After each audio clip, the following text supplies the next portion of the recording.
Ooh. Oh. He really trying it. Oh. Damn. Ooh. Whoa.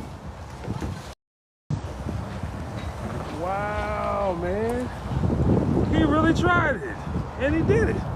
What's up, guys? Welcome back to the channel, man. Welcome back to the channel. Today, guys, we got a lot of clips to react to. But before we get into it, guys, let me tell y'all something. I'm in a similar situation as some of these people in this clip. I'm in the middle of trying to trade in a car, guys, and this thing is so upside down. It's unbelievable. And like I always tell you people, I'm not perfect. I don't have all the answers to everything either. So that's why you never see me really judging people. I'm in a current situation just like this. The negative equity in the vehicle I'm trying to trade in right now is out of control. I mean, it's ridiculous. Due to circumstances that are out of my control, this is what I'm going to do. So I have a plan and a method, the reason why I'm going the route that I'm going. And once everything is complete and everything is said and done, I will do a video and explain how I worked it out and what I did to get out of this vehicle that I'm currently in. And the vehicle that I'm looking at is a Lexus. But it's a long story. And like I said, I'll probably make a separate video about it. But guys, today we're going to focus mainly on negative equity because that's exactly what I'm dealing with right now. And the plan to get out of it is a tough one, but we're going to see how things work out. Maybe it'll work out. Man, I'm just stuck with it. Have to make extra payments and just go ahead and just pay this thing off. Right now, everybody has deals going. Lexus, Mercedes, no matter what you're trying to get, everybody has these end of the year, these holiday sales going on. So if you are in the market to try to get a new car, you're trying to get out of negative equity, you're trying, whatever your situation may be, right now is probably the best time to do it. And also, guys, I had a collection hit my credit, guys. A collection account hit my credit from like 6 years ago. And it dropped my credit score like 40 points. I was devastated. You understand what I'm saying? But I do know how to challenge this stuff and how to get it off your credit report. Like I always tell you guys, it's not the end of the world. You can always work on your credit and fix things on your credit, get things removed. I'm also learning this program that can help me help other people fix their credit. So once that's up and running, this is something I've been working on for a while. I will be offering a program to help people fix their credit. But right now I gotta fix my own credit because this daggone bill just hit my account that's super old. I don't even know where it came from, but it's on my credit right now as a collection account, and I'm working to get it removed. I already sent the letters out, but unfortunately it came at a time where I'm trying to get rid of the vehicle that I'm in.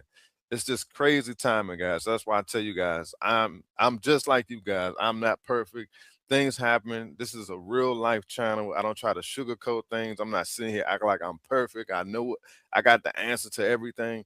I'm learning from you guys, and hopefully we're all learning together. So with that being said, let's get into today's videos. Leave your comments, guys. Let's go.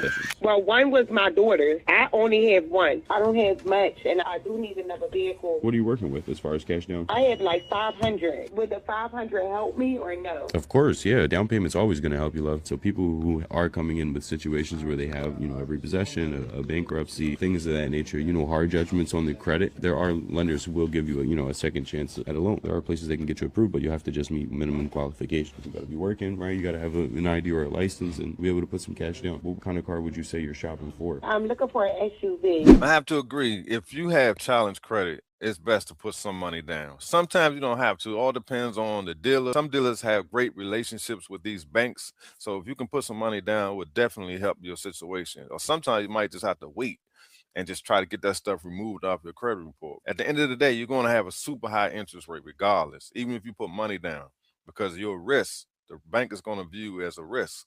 All right, guys, before we get into the next clip, this is exactly what I'm talking about. I felt bad about the negative equity I have in my current vehicle, even though I'm not surprised. I understand how it works because when I bought the car, I did not put a whole bunch of money down. So I know you're not alone. There's a lot of people facing negative equity. It's just the way it is right now.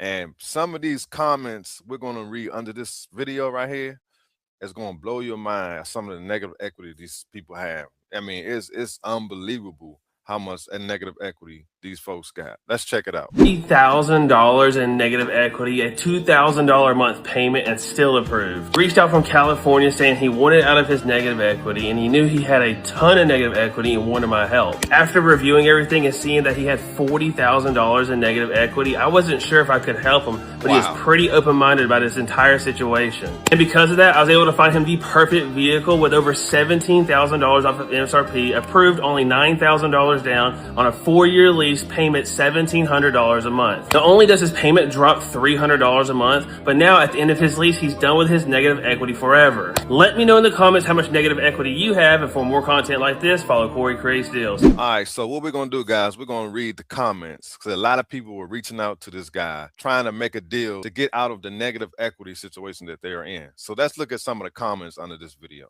14K in negative equity, looking to buy or lease to get out of the negative equity, no more than $750 a month.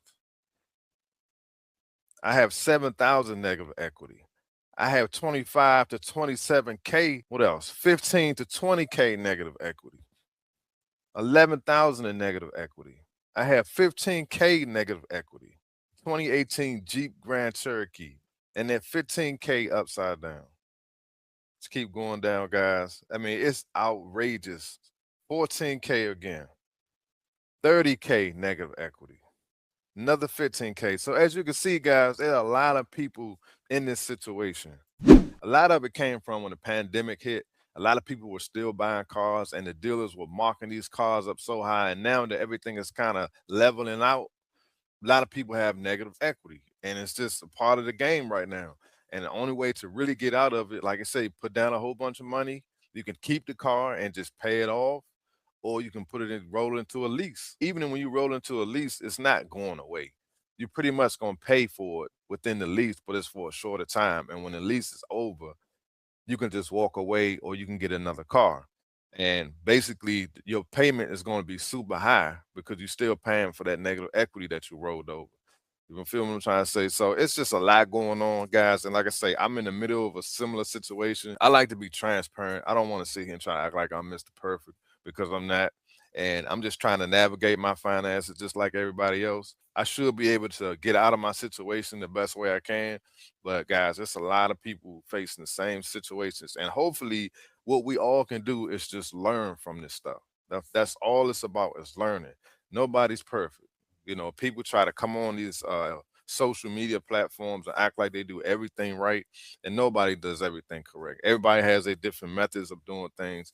Everybody makes mistakes. People put themselves in situations that they probably, if they had time to think about it, they probably would have made a different choice.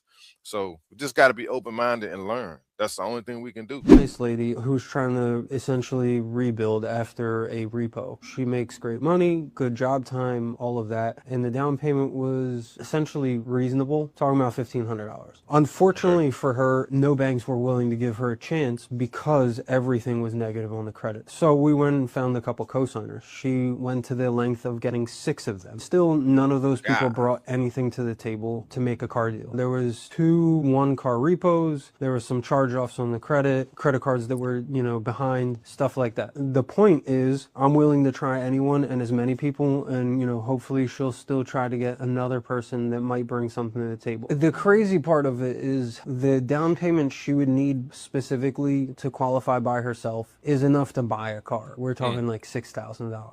Essentially, she had a $10,000 car and now it's gone. She wasn't expecting to be car shopping, and $1,500 is just not even close to what she would need in her situation. What would I suggest for somebody? Number one, obviously the easiest thing would be to have a cosigner that has okay credit, some credit cards that are being paid on, and that gives us a foot in the door to give her another chance. Besides that, if she had a trade, if that car was still with us and it was tradable, we can make it look a lot better on the scenario even without a huge down payment. So we need just some factor to be positive besides having a job.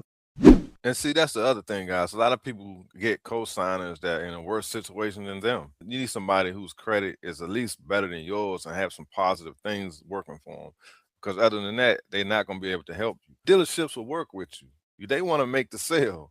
They don't really care how many people you bring in to try to help co-sign to get you that vehicle. They got to have good credit. You can't bring somebody there with bad credit and expect to get finance. It just don't work that way. And when y'all talking about people having car notes, I want you to know that most people don't wake up like, hey, let me plummet myself into debt. Right? The reality is that it's much easier to come up with $1,500 to $2,000 for a down payment than it is to come up with $10,000. Yes, I said $10,000 because this is not 10 years ago. You need at least $10,000 to buy a decent cash car. that doesn't need a whole bunch of work. That's true. The days that you could spend 3,500, 4,500, even 5,500 or 5,000 on a decent car that lasted is gone. Everything has gone up. I literally seen somebody selling a 2015 for $8,000, a 10-year-old car. You want to know? I had two 10-year-old cars, right? In 2012, I got a 2002 Ford Taurus, and that was $2,500. 2014, I got a 2004 Taurus, and that was $3,500. It ain't the same, y'all. I must agree with her.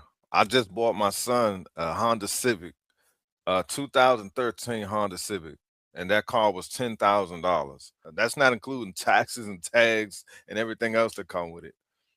$10,000, guys, and the car had 118,000 miles. Now, don't get me wrong, that car is going to last another 4 or 5 years because it's a Honda Civic, and it's a 2013 before they went to the CVT transmission. So that car will last for a while. But she's right. In order to get a decent car, it's probably going to cost you about 10 grand, maybe 8. You know, unless you buy one off Facebook Marketplace. Now, if you do some deep research, you can probably find a decent car for about 6,000-7,000. I will say that. But if you get it from like a dealership, when everything is already done, new tires, it's already been through inspection and all that kind of stuff, it's going to cost you a minimum 10 grand. So it just all depends on your situation.